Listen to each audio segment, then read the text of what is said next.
I'm going to talk a little bit about how to reduce the number of polygons in 3D objects. So I'm going to use the example, let's do this vehicle over here.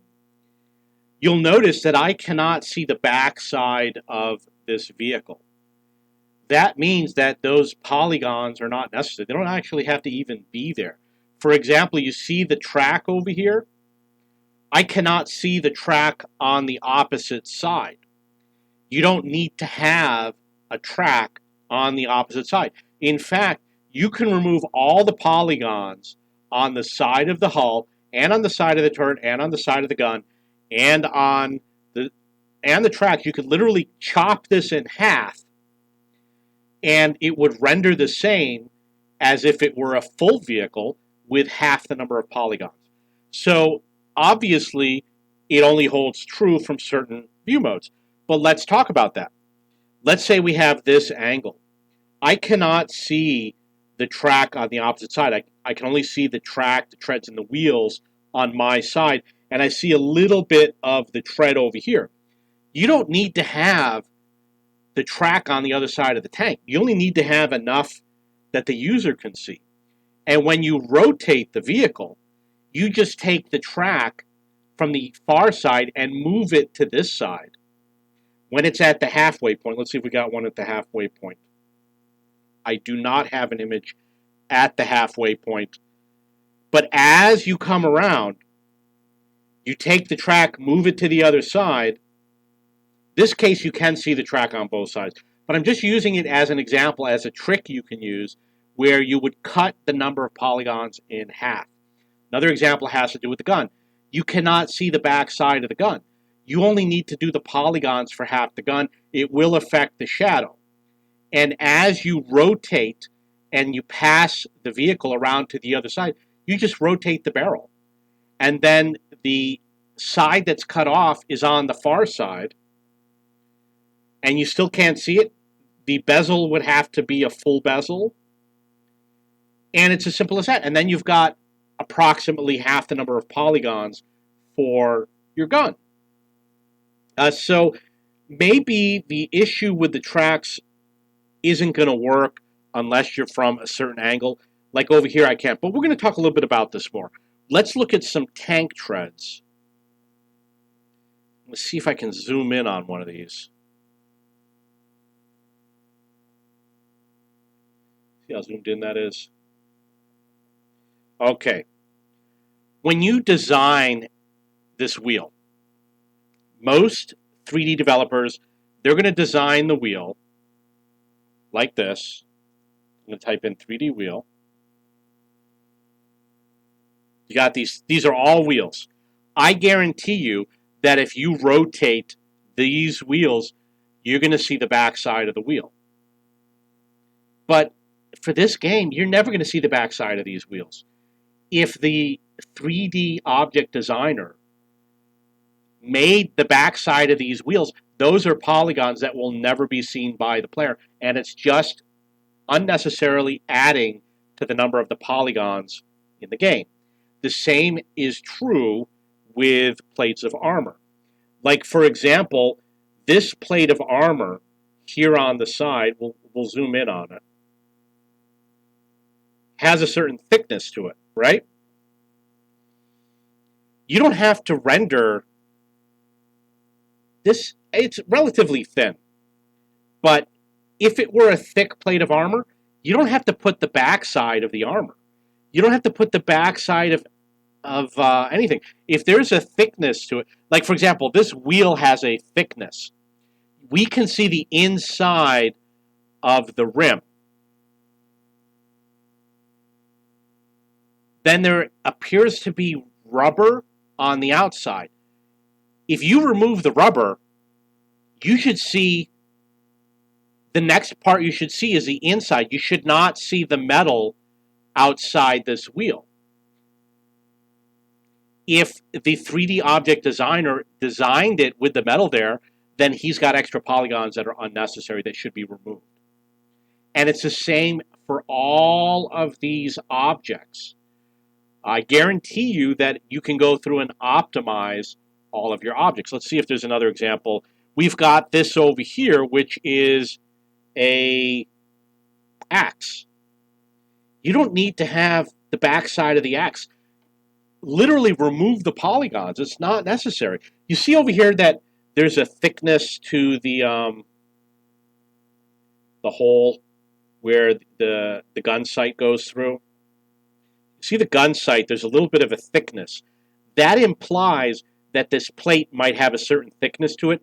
If this plate has a backside to it, this should be 1 polygon thin. If it has another row of polygons on the backside, they should be removed. Let's see if I can find okay, here's a good example. You see that this top plate has a certain thickness. We see the top surface, and then there's a thickness.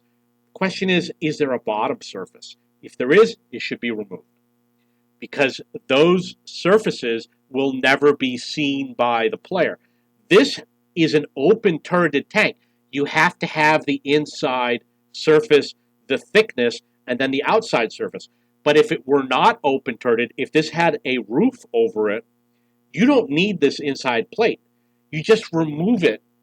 Remove all those polygons. You reduce the number of polygons in the vehicle.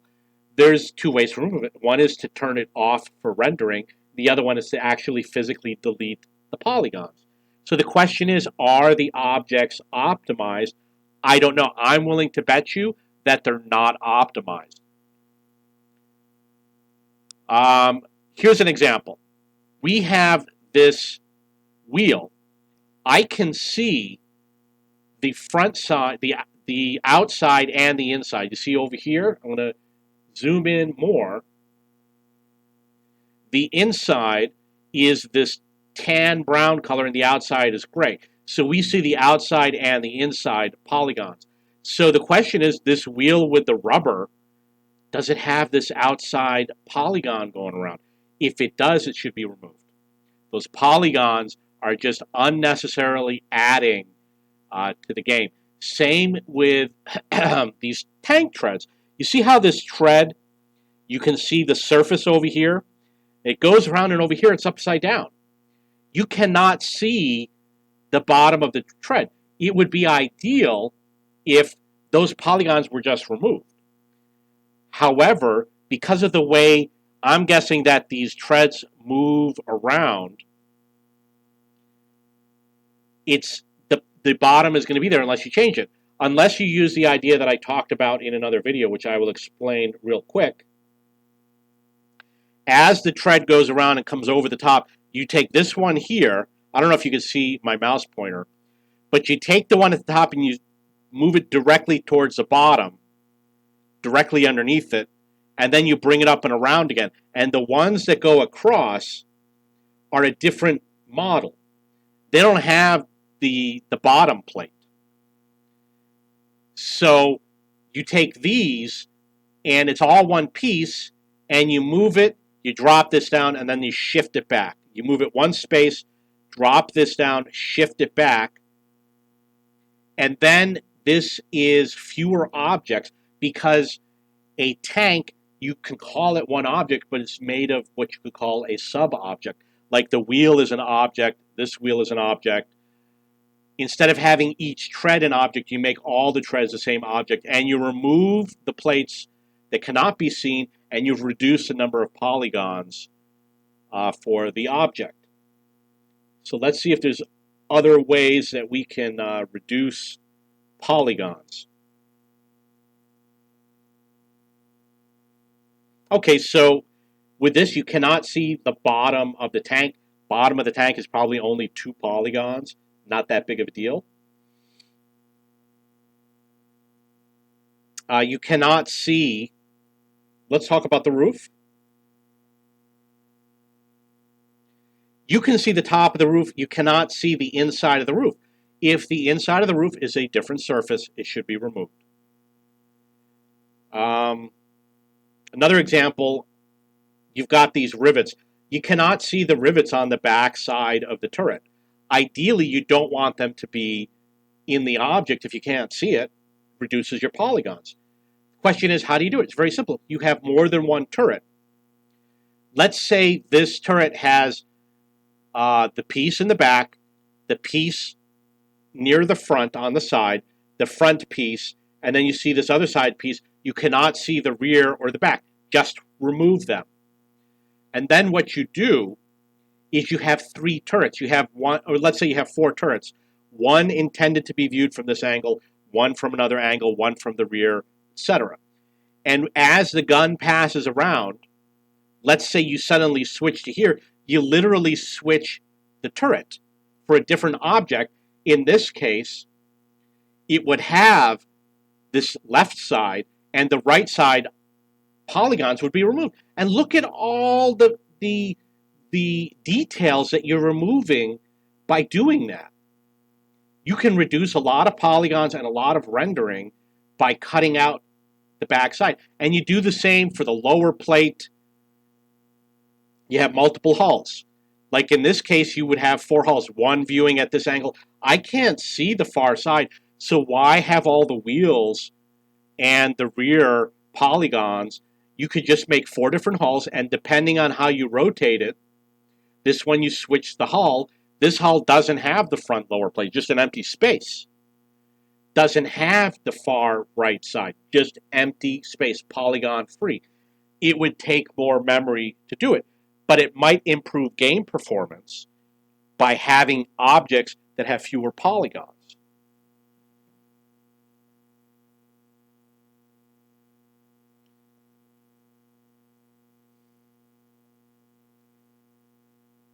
Is there another example? Yeah, we'll take a look at all of these details.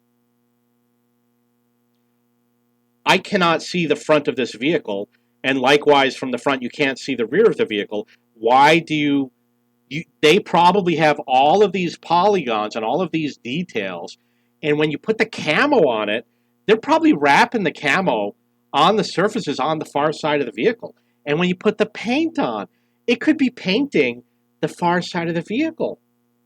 Because does their renderer know that you can't see the far side? When you have a polygon, I'm going to type in polygon.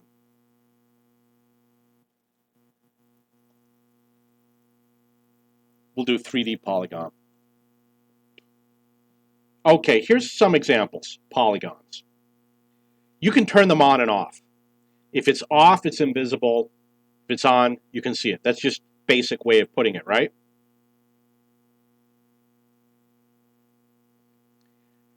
When it's on, and you can rotate it. The back side is going to be on. When you wrap the camo, is your function wrapping on the back side also, even though nobody can see it? If it is, you are wasting resources. Obviously, it does depend on how your renderer works. I'm going to load up World of Tanks camo. I don't know how their renderer works. I mean, they use Big World or something like that, or maybe they have a custom renderer. I don't know.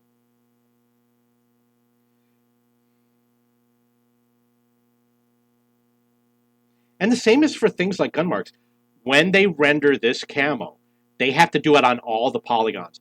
They check to see if the polygon is on or off, because you can have an invisible polygon. And not only that, you have, let's say you call it a left side of the polygon and a right, the front side and a back side. If this is the front side, the back side might be invisible, meaning that you see right through it. Are they rendering this camo on the other side of the turret, on the other side of the hull? If they are, it's wasting resources. You would need a routine to determine if those polygons are visible to the user or not, and then you exclude it from the object model. You get better performance. But you have to put the programming in. You have to decide how you're going to turn the models on and off. For example, if the vehicle is symmetrical, that means that you can take the left side, shift it over, and invert it. And it becomes like make a mirror image. You rotate the tank, you take the right side, shift it over, invert it, becomes the left side, same polygons. The user might notice if you do a bad job doing it. There might be cases where it's not going to work, but it shows you that it's possible, and it will improve performance if you can write the code fast enough. Now remember, you have CPU and FPU. Your floating point units are not as good as CPUs. It might be different nowadays, but in the old days, that's the way it was. In the old days, a CPU was fast, FPU was slow. Graphics card I'm talking about when I say FPU. If you're going to invert polygons, you do that on the CPU. You don't need the FPU to do it. But when you map the camo, it probably uses the FPU. I happen to have two on my computer because I have a laptop. I have it integrated, and I've got the NVIDIA, and I run two at the same time. I use NVIDIA exclusively for World of Tanks, and I use integrated for everything else. So if I'm playing a video while I'm watching World of Tanks, it's using two graphics cards. The game World of Tanks could literally check to see if you have two graphics cards, and they could literally put some functions on one card, some functions on another. It's not easy to do. There's a lot of issues involved with doing it because of the way memory works. And if one completes in the wrong order, they have to complete in the proper order. If the one that's supposed to complete first completes second, it could waste your processing, right? But it's something that you could do. It's like multi-core CPUs. I don't know if they have multi-core FPUs. Okay, so that's just some thoughts on what you can do to reduce polygons. When I did 3D development, we're talking about the 1980s, the software was very basic. And if you did something like a join, intersect, they call it, it cuts polygons. They were sloppy. Visible, it would look correct, but when you investigate the polygons, it would put one polygon on top of another. So you'd have two polygons that were identical. You'd have duplicates. And you know they're duplicates because the coordinates are identical. And we had to write our own software because nobody had it to go through and remove duplicate polygons. So what I would recommend, I guarantee you they're using somebody else's software to model these objects, and it probably does not optimize all the polygons. So they should probably investigate this, write a program to optimize polygons for the renderer. You only got to do it once. You design the object, optimize the polygons, save the file, it's done. Don't do the back sides of objects that nobody's going to see. Don't render the camo on the back plates. It's not going to be visible, but their software might be putting the camo on those surfaces. It could happen. Okay, so that's a little bit about optimizing objects. And the reason why I'm doing this is because it improves performance. I like World of Tanks. I want the game to succeed. And I do have a lot of knowledge. I've been programming since early 1980s. And I've been playing video games since the 1970s. Pong, Space Invaders, Missile Command. I had a Commodore 64. It came out in 1982. And I used to do software development, and that's what I did all day. Instead of playing with my 100 friends, I sat at the computer and learned how to program. That's how I spent my life. Okay, if you got any questions or comments, please post below.